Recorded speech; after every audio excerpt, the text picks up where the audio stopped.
Hello everyone, welcome back to the channel. So आज का video हमारा यूनिट एंड मेजरमेंट का पार्ट 2 होगा। कल हमने पढ़ा था types of quantities, physical quantities के बारे में आपको बताया गया था। फिज़िकल क्वांटिटीज़ हमने बताया था कि 2 टाइप्स की होती हैं।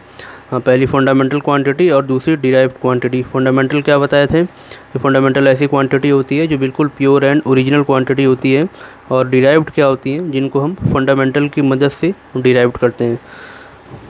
ओके, सो आज का हमारा जो नया टॉपिक है उसको आप हेडिंग डालिए कॉपी में अपने, द मेजरिंग प्रोसेस।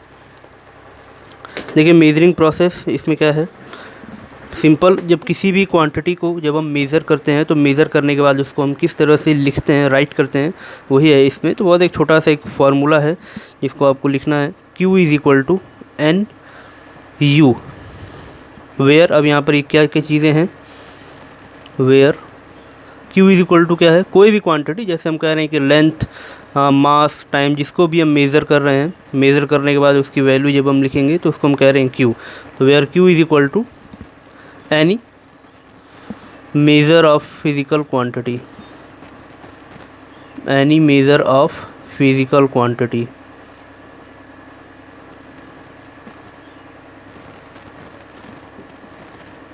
एन क्या चीज़ है, देखिए एन का मतलब होता है न्यूमेरिकल वैल्यू या मैग्नीट्यूड। न्यूमेरिकल वैल्यू या मैग्नीट्यूड। अभी एग्जांपल देंगे, क्लियर हो जाएगा।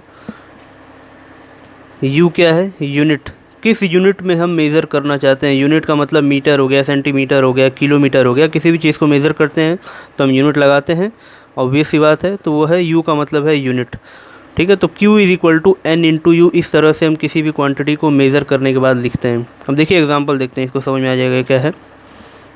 एग्जांपल, हमारे पास एक लेंथ है, इस लेंथ को मेज़र कर रहे हैं और मेज़र करने के बाद हमको लेंथ मिली 5 मीटर, ठीक है। इसी को अगर हम सेंटीमीटर में कन्वर्ट करके लिखें तो हम इसको लिख सकते हैं 5 metre is equal to 500 centimetre, लिख सकते हैं ना।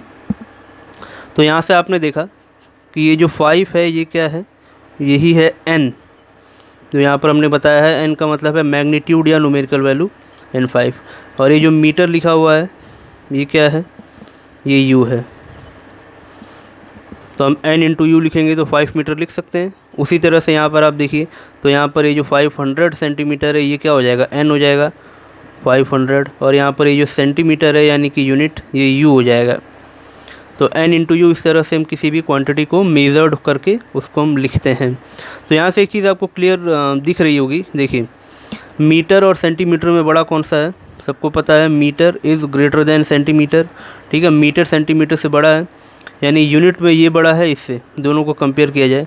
और अगर n को देखें, हम न्यूमेरिकल वैल्यू को देखें, तो मीटर के साथ में है 5, सेंटीमीटर के साथ में है 500।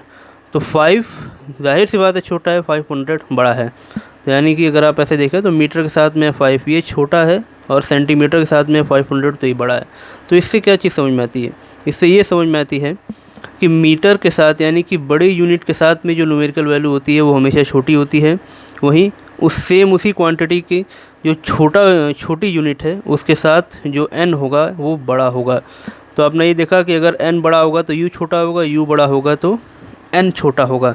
तो हम इन जनरल वे में हम ऐसे लिख सकते हैं कि n is inversely proportional to u, लिख सकते हैं ना। मतलब अगर n बढ़ेगा तो u घटेगा, u बढ़ेगा तो n घटेगा, n is inversely proportional to u। या इसको अगर हम कंबाइंड वे में लिखें तो हम इसको ऐसे लिख सकते हैं, इन दोनों को मल्टीप्लाई किया जाए तो एन यू, प्रोपोर्शनैलिटी को हम हटा दें तो इक्वल टू हो जाएगा ये कांस्टेंट। प्रोपोर्शनैलिटी हटाते हैं तो हमें कांस्टेंट लगाते हैं, ये आपको पता होगा। तो N U is equal to constant, इस तरह से हमने इसको एक्सप्रेस कर दिया।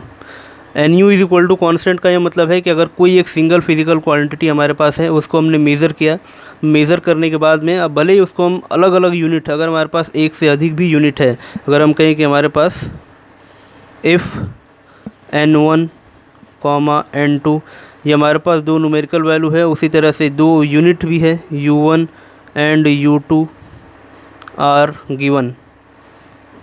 अगर एक सिंगल फिजिकल क्वांटिटी की दो यूनिट मालूम है हमें, दो न्यूमेरिकल वैल्यू मालूम है हमें, तो इन दोनों का जो प्रोडक्ट है यानी n इंटू यू, ये क्या होगा, ये हमेशा कांस्टेंट होगा। तो इसको हम ऐसे बता सकते हैं कि therefore Q is equal to N1 into U1, यानी N1 और U1 का जो प्रोडक्ट है ये बराबर होगा N2 और U2 के प्रोडक्ट के, N2 इंटू U2, क्योंकि ये कांस्टेंट होता है इस वजह से। तो ये बहुत इंपॉर्टेंट एक फैक्ट मैंने आपको बताया, इसको नोट कर लीजिए आप, write down in your copies.